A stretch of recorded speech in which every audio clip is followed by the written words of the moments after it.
This car is a Citroen DS3, and it was a mass-produced car popular across Europe. It was a popular machine in Paris in particular, and as the cars roamed the boulevards of La Ville Lumière and explored the arrondissement, in an ancient wind tunnel nearby, something fascinating was happening to the DS3. This doesn't exactly look like the sort of car which would dominate the World Rally Championship, but it did. This is the story of the Citroen DS3 WRC.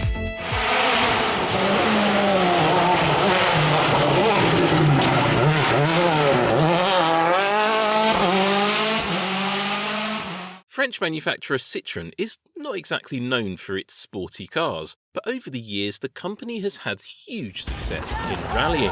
And in the 21st century, cars like the Zara WRC and then the dominant C4 WRC established the company as a leading force in rallying, especially in the hands of Sébastien Loeb.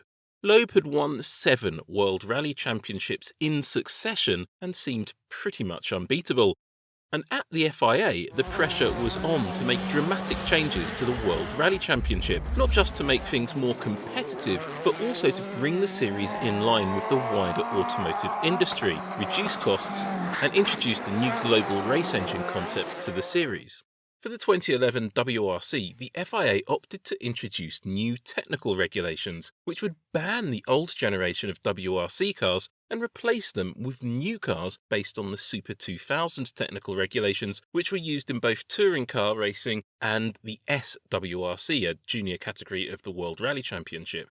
These new rules restricted a lot of what had previously been done in the WRC. For example, tough restrictions were placed on what materials you could use in the car construction. And overall, the cars would be a lot more simple mechanically, and in theory, they'd be a lot cheaper as well. Citroen responded to these rule changes with a brand new car as soon as the rules were introduced, and the new car was the DS3 WRC. The first test car was completed all the way back in 2009. Now theoretically, the rules allowed a manufacturer to build a car to the Super 2000 technical rules and simply add a new body kit, flywheel and some slightly different windows to turn it into a World Rally car. But Citroen had no interest in taking this approach and opted to develop the DS3 as a pure WRC car, despite the FIA attempting to insist that manufacturers should first build a Super 2000 version of the car before developing their WRC versions. Citroen later developed a number of derivatives of the DS3 WRC, and we will get back to those.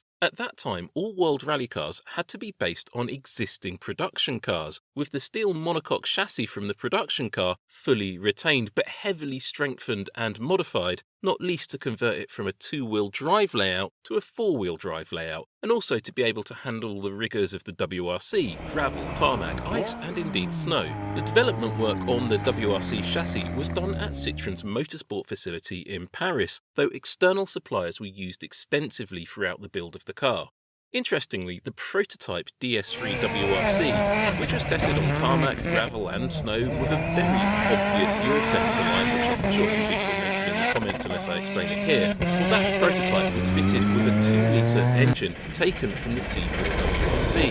But the new rules for 2011 would see the FIA's new global race engine concept introduced, and all cars would have to use the new 1.6-litre turbocharged inline 4-cylinder engines, which would feature direct injection. The aim of these rules was to allow manufacturers to share engines between categories up to and including Formula 1. But ultimately, the F1 rules were changed to a V6 configuration when Audi failed to confirm its entry for the 2013 Formula 1 season. Many other championships still retained the 4-cylinder rules, however. Under the previous WRC regulations, all cars had to use 2-litre engines based on production car engines, but the global race engines, or appendix engines as they were sometimes known, allowed manufacturers to either build bespoke competition engines or base the engines on a production block. And while Ford opted for the latter, Citroen opted to build a proper competition engine designed from scratch specifically for the DS3 WRC. Citroen took this approach because it felt that a proper competition engine would be more reliable than a production-based engine. A key consideration, as the new rules also required that the engines last a lot longer than they did under the previous rulebook. The new engine was an all-aluminium design with an aluminium block and an aluminium head. It of course featured direct injections because the regulations said you had to. Due to a fairly rushed development of the engine though, the injector positioning wasn't really finalised when the 2011 season started, and Citroen did move it about a little bit. All engines built to the global race engine rules would have to use a common turbocharger made by Garrett, and it was limited to 2.5 bar pressure in WRC trim. The compression ratio was also limited to 12.5 to 1, and that's one difference here to the proposed F1 version of the GRE concept, was that in Grand Prix trim there would be no limit to the compression ratio. There was also a maximum rev limit in the WRC of 8,500 RPM, and the engine breathed through a 33mm restrictor, though despite all of these limitations, it still produced around 300 brake horsepower. It was reported at the time that this represented a reduction of around 40 brake horsepower compared to the engine in the C4 WRC. However, Citroen also stated that it hoped that the 1.6 global race engine would ultimately equal the output of the C4 WRC, so a bit curious as to what the real outputs of both of those engines truly were. Maximum torque on the 1.6 though was quoted as only being 350 Nm, compared to the 568 Nm for the 2-litre engine from the C4. The prototype's 2-litre engine based on that C4 unit had actually been detuned to represent the new engine used in the DS3. Citroen's global race engine ended up having quite a history, and ended up in some other Citroen rally cars and a world touring car, but we'll get back to that. The 2011 WRC technical regulations gave manufacturers a bit more freedom in terms of the cars they opted to use, as some of the dimensional restrictions of the previous generation were eased. As a result, the DS3 WRC would actually be a bit shorter than either the C4 or the Zara, in fact specifically 27 centimeters shorter than the C4. But it would also be wider than the C4 had been, with the maximum width of the cars increased by 30mm. This big change meant that the car would need a completely new aerodynamic concept, and Citroen set about developing the new body shape, as the regulations did have some freedoms in this area. Some CFD work was done, but the majority of body design was done using a scale model for use in the wind tunnel. You can see the model here, and note the wall tufts for flow visualization, which with modern eyes looks a little bit old-fashioned. Just wait for this though. Incredibly, Citroen opted to use its local wind tunnel in Paris, which I believe to be the oldest wind tunnel in use in motorsport. Sorry Red Bull, but this tunnel makes your facility look extremely modern.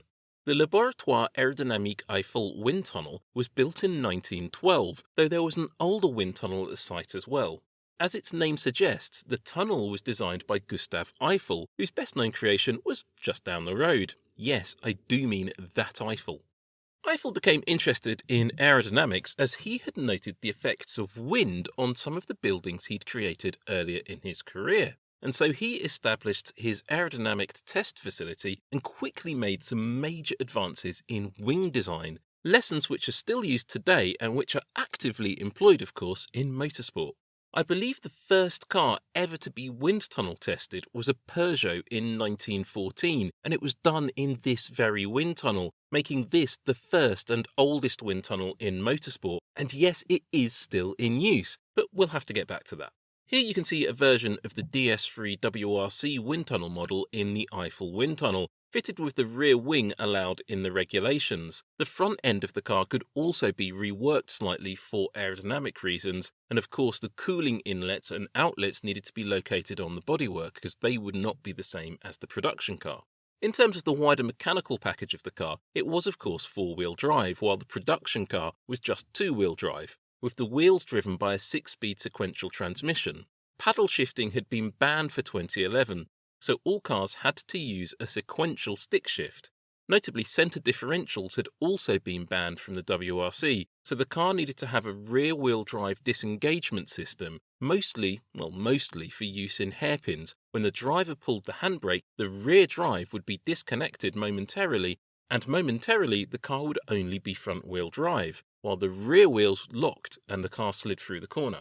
In terms of stopping the car, the brakes featured 355mm steel discs at the front in tarmac specification, and smaller 300mm discs in gravel specification, while the discs at the rear remained 300mm at all times. Overall, it's worth noting that the DS3 WRC was 30 kilograms lighter than the C4 WRC and had a total weight of 1,200 kilograms. After testing the final prototype version of the DS3 WRC, the feedback from the drivers was that the car was actually really quite good, but it was a lot more twitchy than the C4 WRC had been. But some of the drivers, including Sebastian Loeb, actually liked that characteristic. When the 2011 season began in the frozen countryside of Sweden, it looked like Ford's new Fiesta WRC might have the advantage over Citroen's new car, and Ford got a clean sweep of the podium with its Scandinavian driver lineup. But things would improve for Citroen because they would go on to win the next 8 rallies. In fact, Ford only won 2 more rallies that season, and Citroen was again dominant in the WRC. However, Citroen's dominance needs to be seen in perspective. When Citroen developed the DS3 WRC, it was in reality the only full works team in the championship, while the other manufacturers like Mini and Ford were actually developed by private companies, ProDrive and M Sport respectively, while the Citroen team was fully part of the manufacturer operation. Citroen's dominance continued into 2012, with Ford managing just 3 wins once again against 10 for Citroen and none at all for BMW Mini. However, in 2013, the Citroen dominance was finally broken. Despite winning the opening round of the season in Monte Carlo, it was Volkswagen with its new works team that went on to dominate the championship. Citroen would only win 3 rallies that season, and its star driver Sebastian Loeb had his eyes on other series, and I think that Loeb's slight loss of interest in the WRC also resulted in Citroen perhaps putting a little less emphasis on rallying in favour of other championships, and we will get back to those. 2014 saw no wins at all for the DS3, and 2015 saw just 1 win. The car was clearly becoming a bit less competitive, faced with newer cars from both Volkswagen and Hyundai. And Citroen's involvement and I guess interest in the project was reducing, but less competitive doesn't mean uncompetitive.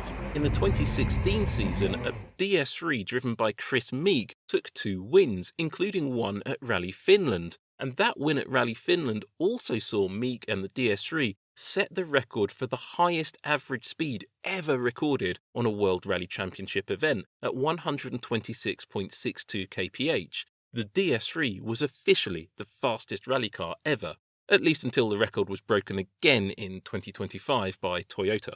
We'll have to get back to that.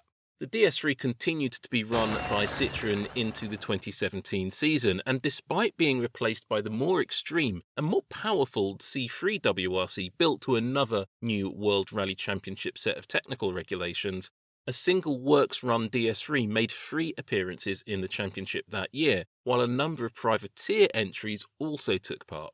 In fact, the last appearance of a Citroen DS3 WRC on a World Rally Championship entry list came at the 2021 Rally Italia Sardinia. It retired after just 8 stages. After a decade of rallying, 26 World Rally wins and 2 World Championships, the DS3 WRC story was over.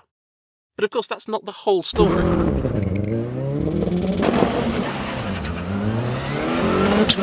And we'll get back to that soon. If you've enjoyed this rather muddy tale of the stages, then don't forget to hit like and subscribe, as there's a lot more like this to come, and really this is just the introduction. For now though, thanks for watching, and I'll see you soon, somewhere in the remote service area.